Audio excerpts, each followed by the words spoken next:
और एक बात जरूर बता दूं जो कोई नहीं बताएगा, दोस्त है मेरा, अभी उसका लास्ट ईयर एसएससी सीजीएल निकल गया, जीएसटी इंस्पेक्टर उसको मिल गया, बट आंसर था ए, हमें मालूम भी था ए, लेकिन हमने बी टिक कर दिया। क्वेश्चन है वो ऐसे ही फ्रेम करता है एग्जामिनर कि दो ऑप्शन सही लगते हैं। Hello guys, welcome to another informative video. ये वीडियो उन सभी स्टूडेंट्स के लिए बहुत इंपॉर्टेंट है जो किसी ना किसी गवर्नमेंट जॉब की तैयारी कर रहे हैं। वीडियो में आगे बढ़ने से पहले मैं अपना एक क्विकली इंट्रोडक्शन दे देता हूं आप सभी को जो मेरे को नहीं जानते हैं।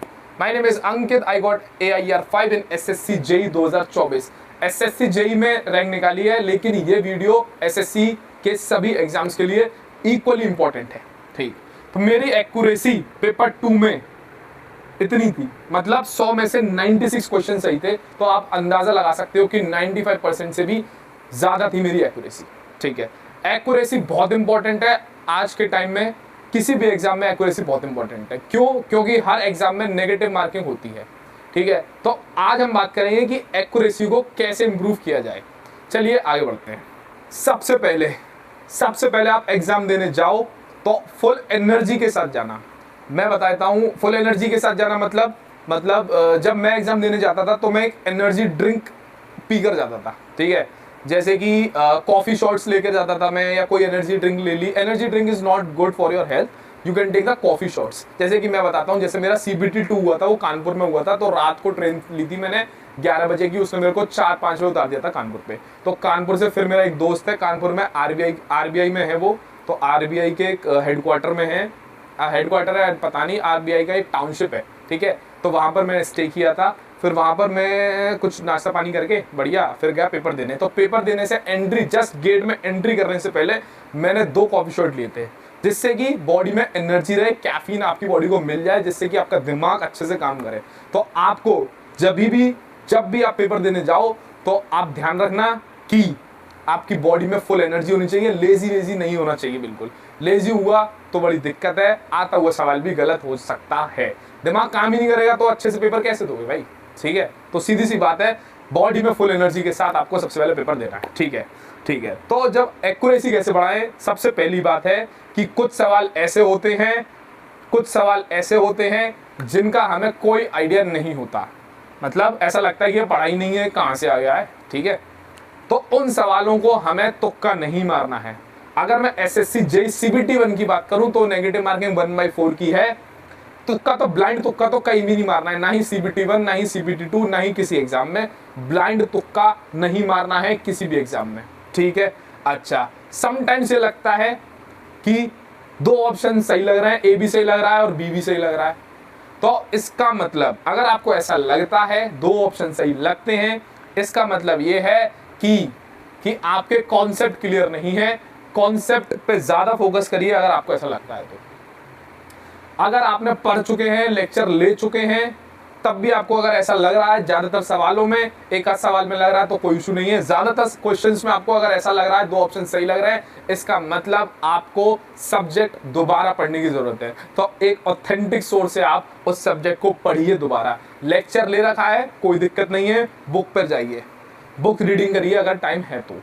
नहीं है तो नोट्स को अच्छे से पढ़िए। जिस टॉपिक में कमांड नहीं है उस टॉपिक पर कमांड और अच्छे से पाइए, यूट्यूब वीडियो देखिए, दूसरे टीचर से पढ़िए। ठीक, तो बेसिकली आपको अपना कॉन्सेप्ट स्ट्रॉन्ग करना है। Got it? ठीक है। समटाइम्स क्या होता है ना, समटाइम्स जो क्वेश्चन है वो ऐसे ही फ्रेम करता है एग्जामिनर कि 2 ऑप्शन सही लगते हैं, वो सिर्फ वही कर पाता है जिसके कॉन्सेप्ट स्ट्रॉन्ग होते हैं। ठीक, चलो अगला पॉइंट इज इंपॉर्टेंट। क्वेश्चन को हमें ध्यान से पढ़ना है। जैसे कि एग्जांपल से बताता हूं, जैसे कि एक ये क्वेश्चन था। अब समटाइम्स क्वेश्चन में क्या बोलता है, इज आर करेक्ट लिखा हुआ है, समटाइम्स इनकरेक्ट भी लिखा होता है, समटाइम्स नॉट करेक्ट भी लिखा होता है। अगर आप क्वेश्चन को नहीं पढ़ेंगे ढंग से तो ये आपका क्वेश्चन करेक्ट की जगह इनकरेक्ट पढ़ लोगे तो दिक्कत हो जाएगी, क्वेश्चन गलत हो गया, आउट ऑफ द रेस। तो अगर आपको प्रॉब्लम हो रही है क्वेश्चन पढ़ने, कैसे पढ़ना है, एक छोटी सी ट्रिक बता देता हूं जो मैं फॉलो करता था, जिससे कि क्वेश्चन आप अच्छे से पढ़ सकते हैं। अगर क्वेश्चन आप मन में पढ़ोगे तो देयर आर चांसेस कि एक आध वर्ड स्किप हो जाए। तो क्वेश्चन को आपको हल्का सा बोल के पढ़ना है, इतना भी नहीं बोलना कि जो आपके बराबर में उसको डिस्टर्ब हो। ठीक है, हल्का सा क्वेश्चन को बोल बोल के पढ़ना है, जैसे कि which of the following statements based on the given figure is are correct. तो हल्का सा बोल बोल के पढ़ोगे तो देयर आर गुड चांसेस कि आपको कोई भी वर्ड स्किप नहीं होगा। ये ट्रिक मैं फॉलो करता था, वो मैंने आपको शेयर कर दी। आप ऐसे करके देखना, जरूर आपको फायदा मिलेगा। ठीक, चलो अगली बात करते हैं। ठीक है, कैलकुलेशन मिस्टेक्स की वजह से आपका क्वेश्चन गलत हो जाता है। हमें फॉर्मूला भी आता है, हमने सही फॉर्मूला लगाया, वैल्यूज भी सही पुट कर दी, बट कैलकुलेशन मिस्टेक हो गई, पूरा क्वेश्चन गलत हो गया, आता जाता क्वेश्चन गलत हो गया, पीछे हो गए रेस में। और एक बात जरूर बता दूं, जो कोई नहीं बताएगा, कि एग्जाम में सिलेक्शन लेना इज इंपॉर्टेंट तो है, लेकिन सिर्फ और सिर्फ सिलेक्शन से काम नहीं चलेगा, रैंक आनी चाहिए। एसएससी के किसी भी एग्जाम में देख लो, रैंक इज वेरी इंपॉर्टेंट। क्यों इंपॉर्टेंट है रैंक? अभी एक दोस्त है मेरा, अभी उसका लास्ट ईयर एसएससी सीजीएल निकल गया, जीएसटी इंस्पेक्टर उसको मिल गया, बट उसकी रैंक इतनी अच्छी नहीं थी, तो उसको जो जोन मिला है, साउथ जोन मिला है, रहता वो आगरा में ही है, साउथ जोन मिला है, चेन्नई में है इजन। वो बहुत परेशान है, बोल रहा है बिल्कुल कल्चर अलग हो जाता है, वहां पर फूड अलग है, कल्चर अलग है, तो वहां पर रहने में बहुत दिक्कत आती है, और ट्रांसफर का कोई भी प्रोविजन नहीं है सीजीएल में। ठीक है, तो अगर आपकी रैंक अच्छी होगी तो आप जौन सा जोन चूज करोगे वही आपको मिल जाएगा। जैसे मेरी रैंक अच्छी थी तो मेरी प्रायोरिटी नॉर्थ जोन थी, तो मेरे को नॉर्थ जोन मिल गया है। ठीक है, तो सिलेक्शन से काम नहीं चलेगा, सिर्फ और सिर्फ रैंक अच्छी होनी चाहिए अगर आपको एक बेहतरीन लाइफस्टाइल जीनी है तो। ठीक है, कैलकुलेशन मिस्टेक्स हो गई, आता हुआ सवाल गलत हो गया, तो आप रेस से बाहर हो गए, पीछे हो गए। तो कैलकुलेशन मिस्टेक्स को कैसे अवॉइड करें? सिर्फ और सिर्फ प्रैक्टिस से ही आप कैलकुलेशन मिस्टेक्स को अवॉइड कर सकते हो। न्यूमेरिकल प्रैक्टिस करो, इनफ न्यूमेरिकल प्रैक्टिस करो। टोटल आपको अप्रोक्सीमेटली 150 से 200 क्वेश्चन करने चाहिए टेक्निकल के ऑन एन एवरेज। एक साइड रीजनिंग का करना चाहिए, और जीएस का भी आप कर सकते हो अगर टाइम है। जीएस में ज्यादा दिक्कत आती नहीं है, जनरल अवेयरनेस में दिक्कत आती नहीं है। जनरल अवेयरनेस में मैं बोलूंगा कि आप नोट्स पे ज्यादा फोकस करो, याद करो नोट्स को। ठीक, चलेंगे आगे। अगला पॉइंट ये होता है कि आंसर था ए, हमें मालूम भी था ए, लेकिन हमने बी टिक कर दिया हमने दूसरा ऑप्शन टिक कर दिया गलती से। क्वेश्चन सॉल्व भी हो गया, बढ़िया सब कुछ हो गया, आता भी था, लेकिन टिक दूसरा ऑप्शन हो गया, गलत हो गया क्वेश्चन, नेगेटिव मार्किंग मिल गई, इतने सी हो गई।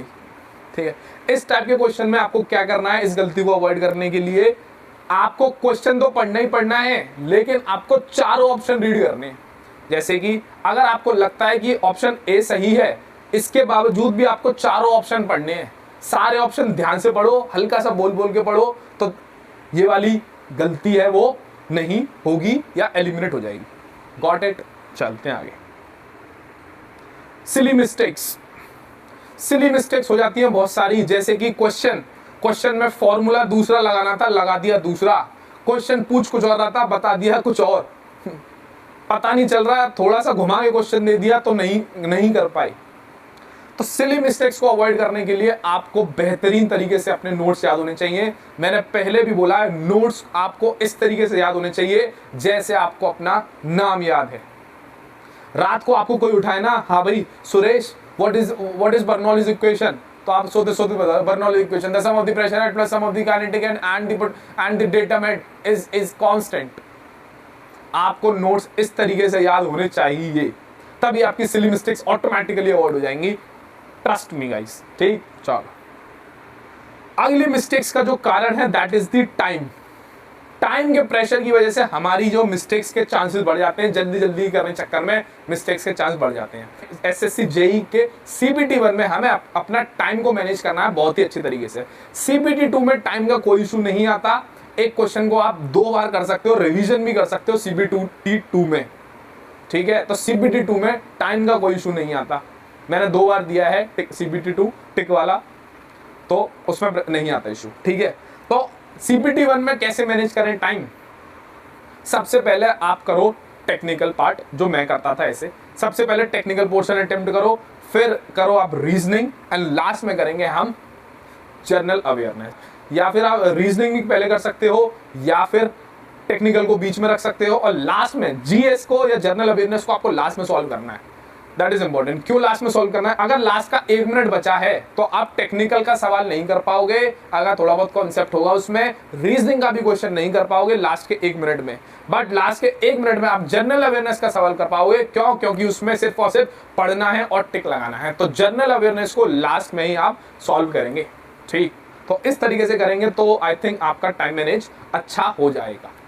ठीक, चलो सबसे इंपॉर्टेंट है अपनी गलतियों को एनालाइज करना है। जो भी आप टेस्ट सीरीज दे रहे हो तो आपको सबसे ज्यादा गलतियों से एनालाइज करना है। एक स्मार्ट पर्सन वो है जो दूसरों की गलतियों से एनालाइज कर ले, और कम स्मार्ट वो है जो एक गलती हो गई उससे वही गलती रिपीट ना करे दोबारा। मैंने तीसरे अटेम्प्ट में निकाला है, मुझसे 2 अटेम्प्ट में जो गलतियां हुई हैं उनसे सीखो और आप वो गलती ना करो, then you will be the smartest person. अगर गलती हो गई और फिर वो गलती रिपीट हो गई दोबारा भी वही गलतियां कर रहे हो तो आपसे डम कोई नहीं है। तो एक ही गलती को बार बार नहीं करना है। गलती जो टेस्ट सीरीज में हो रही है उसको एनालाइज करो, क्या गलती हो रही है। पहला अटेम्प्ट नहीं हुआ है तो एनालाइज करो पहले अटेम्प्ट में क्या गलतियां करी थी, ठीक है, और उन गलतियों से सीखो कि हाँ भाई ये गलती होती है, मुझसे ये नहीं करनी दोबारा। Get it? ठीक है, चलो तो आज के लिए बस इतना ही। आई होप आपको चीजें समझ में आई होंगी। आई होप ये वीडियो आपके लिए यूजफुल रहा होगा। जो चैनल पे नए हैं please subscribe, like and share the video. Bye bye, take care.